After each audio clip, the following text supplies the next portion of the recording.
ಮುಲ್ಕಿ ಠಾಣಾ ವ್ಯಾಪ್ತಿಯ ಹಳಿಯಂಗಡಿ ಕಾದಿಕೆಯಲ್ಲಿ 3 ದೈವಸ್ಥಾನ ಮತ್ತು 2 ಮನೆಗಳಿಗೆ ಕಳ್ಳರು ನುಗ್ಗಿ ನಗದು ಕಳವುಗೈದ ಘಟನೆ ನಡೆದಿದೆ. ಕಾದಿಕೆಯ ಸುವರ್ಣ ಮೂಲಸ್ಥಾನ, ಸಾಲ್ಯನ್ ಮೂಲಸ್ಥಾನ, ಮೋಹನ್ ಸಾಲ್ಯನ್ ಅವರ ದೈವಸ್ಥಾನ ಮನೆ ಮತ್ತು ಅಬುಸಾಲಿ ಅವರ ಮನೆಗೆ ನುಗ್ಗಿದ್ದಾರೆ. ಸುವರ್ಣ ಮೂಲಸ್ಥಾನದ ದೈವದ ಬೆಳ್ಳಿ ಕಟ್ಸಲೆ, ಬಂಗಾರದ ಕರಿಮಣಿ ಸರ, ಸಾಲ್ಯನ್ ಮೂಲಸ್ಥಾನದ ಬೆಳ್ಳಿ ಕಟ್ಸಲೆ, ಬೆಳ್ಳಿಯ ಮೂರ್ತಿ, ಕಾಣಿಕೆ, 2 ಕಾಣಿಕೆ ಹುಂಡಿಯಲ್ಲಿದ್ದಂತಹ ಹಣ, ಸಮೀಪದ ಮೋಹನ್ ಸಾಲ್ಯನ್ ಅವರ ದೈವಸ್ಥಾನದ ದೈವದ ಬೆಳ್ಳಿಯ ಮೂರ್ತಿ ಕಳವುಗೈದಿದ್ದಾರೆ.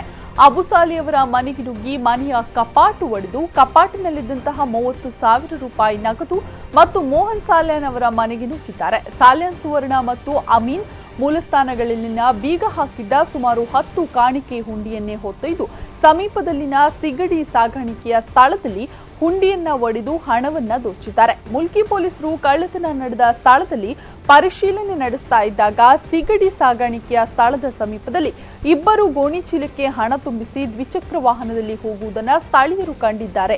ಕೂಡಲೇ ಸಾಲ್ಯನ್ ಮೂಲಸ್ಥಾನದಲ್ಲಿ ಪರಿಶೀಲನೆ ನಡೆಸ್ತಾ ಇದ್ದ ಪೊಲೀಸರಿಗೆ ಮಾಹಿತಿ ನೀಡಿ ಸ್ಥಳೀಯರು ಮತ್ತು ಮುಲ್ಕಿ ಪೊಲೀಸರು ಹುಡುಕುವ ಪ್ರಯತ್ನವನ್ನ ಮಾಡಿದ್ದಾರೆ. ಅಷ್ಟರಲ್ಲಿ ಕಳ್ಳರು ಪರಾರಿಯಾಗಿದ್ದಾರೆ. 2 ಯುವಕರು ಸಿಗಡಿ ಸಾಗಾಣಿಕೆಯಲ್ಲಿ ಹೋಗಿ 6 ಕಿಲೋ ಸಿಗಡಿಯನ್ನ ಖರೀದಿಸಿ ನಂತರ ಗೋಣಿಯಲ್ಲಿ ಸಿಗಡಿಯನ್ನ ತುಂಬಿಸಿ ಮತ್ತೊಂದು ಖಾಲಿ ಗೋಣಿ ಚೀಲವನ್ನ ಪಡೆದಿದ್ದಾರೆ. ಇದೇ ಯುವಕರು ಕಾಣಿಕೆ ಡಬ್ಬಿಯನ್ನ ಕದ್ದೊಯ್ದು ಯಾರಿಗೂ ಸಂಶಯ ಬರದ ರೀತಿಯಲ್ಲಿ ಖಾಲಿ ಗೋಣಿ ಚೀಲದಲ್ಲಿ ಹಣವನ್ನ ತುಂಬಿಸಿ ಸಿಗಡಿ ಮೀನಿನ ಗೋಣಿ ಚೀಲದೊಟ್ಟಿಗೆ ತೆಗೆದುಕೊಂಡು ಹೋಗಿರುವ ಸಾಧ್ಯತೆ ಇದೆ ಎನ್ನಲಾಗ್ತಾ ಇದೆ. ಸಮೀಪದ ಬಾರ್ವೊಂದರ ಸಿಸಿಟಿವಿಯನ್ನ ಪರಿಶೀಲನೆ ಮಾಡಲಾಗುತ್ತಿದ್ದು ಸ್ಥಳಕ್ಕೆ ಮುಲ್ಕಿ ಪೊಲೀಸರು, ಬೆರಳಚ್ಚು ತಜ್ಞರು ಮತ್ತು ಶ್ವಾನದಳದವರು ಆಗಮಿಸಿದ್ದಾರೆ.